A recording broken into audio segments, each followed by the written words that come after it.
বিভিন্ন ধৰণৰ প্ৰশ্ন আপোনালোকে বহুতেই সুধি আছে তাৰে কেইটামান মুঠ 10টা প্ৰশ্ন আজিৰ ভিডিঅ'ত আলোচনা কৰা হ'ব। আহক প্ৰথম প্ৰশ্নটো লৈছোঁ।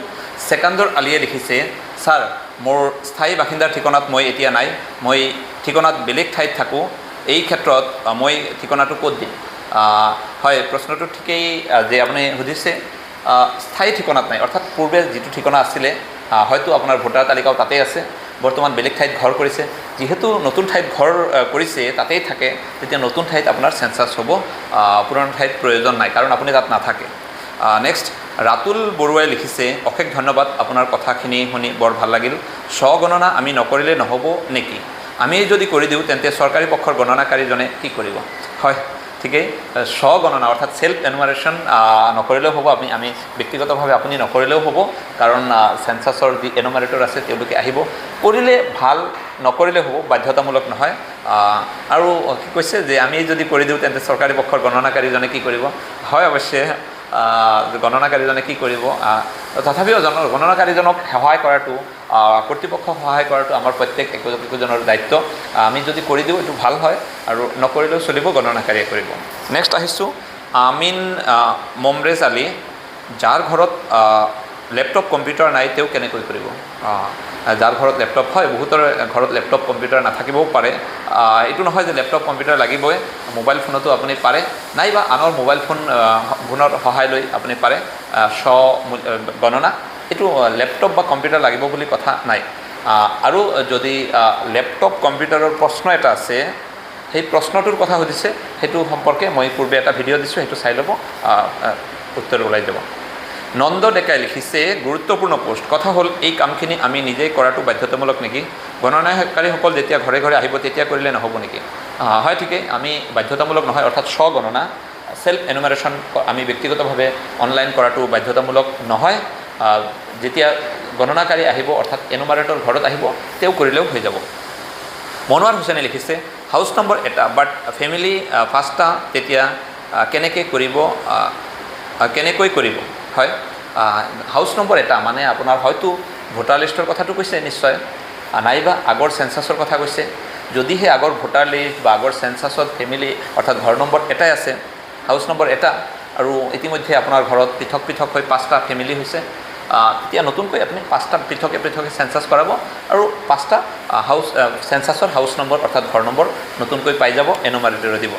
নেক্সট আমিৰুল ইছলাম শেখে লিখিছে, ছাৰ মোৰ আগতে বেলেগ গাঁৱত ঘৰ আছিল, এতিয়া তাতেই ভোট দি আছোঁ, বৰ্তমান বেলেগ গাঁৱত ঘৰ সাজি আছোঁ 2020 চনৰ পৰা, এতিয়া গণনাত কোন ঠাইত নাম তুলিম অনুগ্ৰহ কৰি জনাব ছাৰ।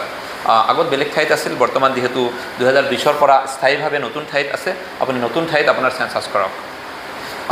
মনোদলা কাছাৰীয়া বৰা তেওঁ লিখিছে, স্বগণনা কৰাৰ পিছত গণনাকাৰীক কিবা কাৰণত আইডিটো দেখুৱাব নোৱাৰিলে তেতিয়া কেনেধৰণে আগবাঢ়িব? স্বগণনা কৰাৰ পিছত আপুনি স্বগণনা কৰাই নাই, সেল্ফ এনুমাৰেশ্যন কৰাই নাই, আগতে আপুনি আইডিটো হেৰুৱাব বিচাৰিছে, কেনেকুৱা কথা হ'ব? সেল্ফ এনুমাৰেশ্যন আপুনি কৰক, আৰু যিহেতু আগতেই কোৱা হৈছে যে সেল্ফ এনুমাৰেশ্যনৰ যিটো আইডি পাব স্বগণনাৰ, সেই আইডিটো আপুনি সযতনে ৰাখিব, স্ক্ৰীনশ্বট মাৰি ৰাখিব, লিখি ৰাখিব, প্ৰিণ্ট কৰি ৰাখিব, যেনেকৈ পাৰে ৰাখক। আগতে আপুনি আইডি হেৰুৱাৰ কথা ভাবে কিয়? নিশ্চয় আইডি হেৰুৱাই নাযায়। আপোনাৰ বেংক একাউণ্ট যদি হেৰাই যায়, আপোনাৰ বাৰ্থ চাৰ্টিফিকেট যদি হেৰাই যায় কি হ'ব? এইবিলাক প্ৰশ্ন আগতে আনাৰ নিশ্চয় প্ৰয়োজন নাই, কাৰণ আইডিটো কিয় হেৰাব? আপুনি নিশ্চয় সযতনে ৰাখিব, কাৰণ আইডিটো আপুনি এনুমাৰেটৰক অৰ্থাৎ গণনাকাৰীক দেখুৱাব লাগিব। ঠিক আছে।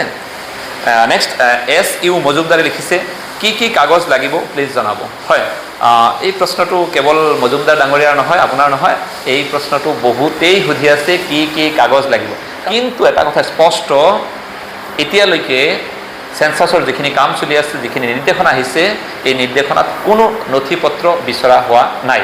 আপোনাৰ ঘৰত যে গণনাকাৰী যাব, গণনাকাৰীয়ে আপোনাৰ পৰা কোনো নথি পত্ৰ নিবিচাৰে, আপুনি কেৱল শুদ্ধ তথ্যহে দিব লাগে। নেক্সট ৰিচি ৰায়ে লিখিছে, যাৰ ঘৰ নাই, ভাড়া ঘৰত থাকে, তাক কোনটো ঘৰত নম্বৰ দিব, আৰু এইবোৰৰ আমাৰ কি লাভ হ'ব আপুনি জনাওক। হয়, যাৰ ঘৰ নাই তাক কোনটো ঘৰত নম্বৰ দিব? হয়, যাৰ ঘৰ নাই, ভাড়া ঘৰত থাকে তাতেই ঘৰ নম্বৰ পাব। মালিকৰ বেলেগ ঘৰ নম্বৰ হ'ব, আৰু ভাড়াতীয়াৰ বেলেগ ঘৰ নম্বৰ হ'ব। ভাড়া ঘৰত থাকিলেও যিহেতু লোকপিয়ল তাতেই হ'ব, তাতে নতুনকৈ ঘৰ নম্বৰ পাই যাব।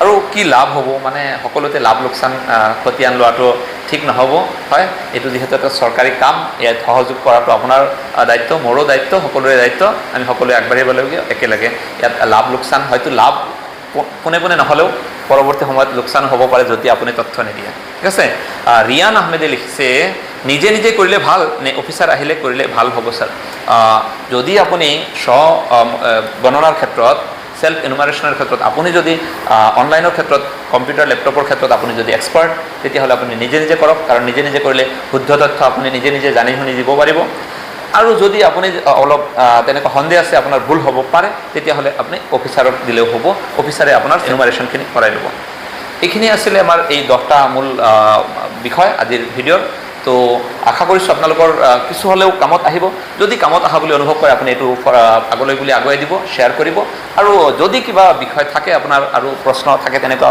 মনত কিবা থাকে কমেণ্টত জনাব আৰু পৰৱৰ্তী যি আৰু প্ৰশ্ন আছে সেই প্ৰশ্নবিলাকৰ কাৰণে মোৰ ফেচবুকত যদি চাই আছে তেতিয়াহ'লে মোৰ পেজটো আপুনি ফ'ল' কৰি ৰাখিব আৰু যদি ইউটিউবত চাই আছে তেতিয়াহ'লে ছাবস্ক্ৰাইব কৰিব আৰু এইখিনিতে সামৰিছোঁ ধন্যবাদ